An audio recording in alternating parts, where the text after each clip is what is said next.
जय श्री कृष्णा साथियों, आप सभी का हमारे YouTube चैनल पर हार्दिक स्वागत है। आप सभी भक्तों को श्रीमान नारायण। आशा करती हूँ आपको ये वीडियो अच्छी लगती है तो आप लाइक शेयर सब्सक्राइब करना। क्रोध मनुष्य की महान और अपार तपस्या है और अत्यधिक प्रेम से ही से अर्जित कृति को हर लेता है। शत्रुता से धन अर्जित करने से अच्छा है छोटा सा नुकसान उठा लिया जाए। जब मनुष्य प्राणियों के प्रति कोई पाप भावना नहीं रखता और सभी को समान दृष्टि से देखता है, तब उसे सब कुछ आनंद और आनंद से भरा हुआ लगता है। एक ही चीज कभी खुशी देती है, कभी दर्द, कभी ईर्ष्या तो कभी गुस्सा पैदा करती है। इसलिए इस दुनिया में सब कुछ दुख का स्रोत है। विष्णु उस शुद्ध चित्त पुरुष पर सदैव प्रसन्न रहते हैं जिसका मन क्रोध और अन्य वासनाओं से दूषित नहीं होता। मोह और मोह दुख का सबसे बड़ा कारण है। पृथ्वी उन लोगों की सच्चाई से कायम है जिन्होंने अपने जुनून और को नियंत्रित किया है और जो हमेशा पवित्र अनुष्ठानों का पालन करते हैं, जो इच्छा, लोभ और क्रोध से दूषित नहीं होते हैं। यह आत्मा अपने स्वभाव की शुद्धि, सुख और ज्ञान से युक्त है। दुख, अज्ञान और अपवित्रता के गुण प्रकृति के हैं, आत्मा के नहीं। विष्णु से यह ब्रह्मांड उत्पन्न हुआ है, उन्हीं में यह अस्तित्व रखता है, वही इसके अस्तित्व और विनाश को नियंत्रित करते हैं। वह जो बुद्धिमानी से, संयम से और करुणा से बोलता है, वह उन क्षेत्रों में जाता है जो आनंद के साक्षात स्रोत हैं। जब मनुष्य प्राणियों के प्रति कोई पाप भावना नहीं रखता है और सभी को समान दृष्टि से देखता है, तब उसे सब कुछ आनंद और आनंद से भरा हुआ लगता है।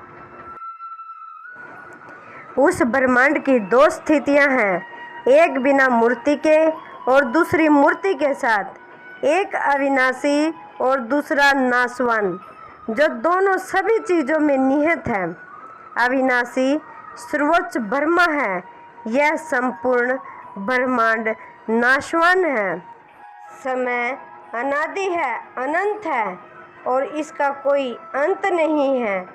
उसका अंत ज्ञात नहीं है और उसी से अंत में सृष्टि, निरंतरता, प्रलय की क्रांतियाँ रुक रुक कर सफल होती हैं। न तो दिन था, न रात, न आकाश थी, न पृथ्वी, न अंधकार और न ही प्रकाश, न ही अन्य कोई वस्तु थी सिवाय एक के जो इंद्रियों या बुद्धि से अबोध गम्य थी। कुछ लोग ऐसे भी होते हैं जो न तो अपने कर्तव्यों का पालन करते हैं और न ही धर्म पालन करते हैं, बल्कि भगवान कुछ लोग ऐसे भी होते हैं जो न तो अपने कर्तव्यों का पालन करते हैं और न ही अपने धर्म का पालन करते हैं, बल्कि भगवान पुकारते हैं। वे ईश्वर के शत्रु हैं, क्योंकि ईश्वर को उन्हें सच्चा धर्म दिखाने के लिए मनुष्य का रूप धारण करना पड़ता है। क्रोध पुरुषों द्वारा अत्यधिक परिश्रम से अर्जित महान और विशाल तपस्या को भी छीन लेता है। शत्रुता से धन अर्जित करने से अच्छा है कि छोटा सा नुकसान उठा लिया जाए। मनुष्य का जन्म उसके कर्मों के गुण और अवगुणों के अनुसार होता है। मनुष्य जितना ही मधुर संबंध बनाएगा, उतनी ही गहराई से उसके हृदय में चिंता के गाटे गाड़े जाएंगे। जन्म, यौवन और क्षय शरीर के गुण हैं, आत्मा के नहीं। संसार के इस सागर में अनेक दुखों से भरे हुए विष्णु ही आपके एकमात्र आश्रय हैं। जो बात एक समय क्रोध उत्पन्न कर सकती है, वही दूसरे ही पल प्रसन्नता का कारण भी बन सकती है। अपने आप में खुद भी सुखद या दर्दनाक नहीं है। खुशी, दर्द और इसी तरह की चीज़ें मन की विभिन्न अवस्थाओं को दर्शाती है। एक ही बात कभी खुशी देती है, कभी दर्द देती है, कभी ईर्ष्या और कभी तो गुस्सा भी पैदा करती है। इसलिए इस संसार में सब कुछ दुख का स्रोत है। सच्चा ज्ञान केवल और केवल ब्रह्म ज्ञान ही है। प्रत्येक जीव जन्म लेता है और बचपन, जवानी और बुढ़ापा के बीच अपना जीवन व्यतीत करता है और बहुत से कष्टों को उठाता है। जीवन का अंतिम परिणाम और कुछ भी नहीं बल्कि मृत्यु है। यही उसका कर्म है जो जन्म जन्मांतर उसके साथ चलता है।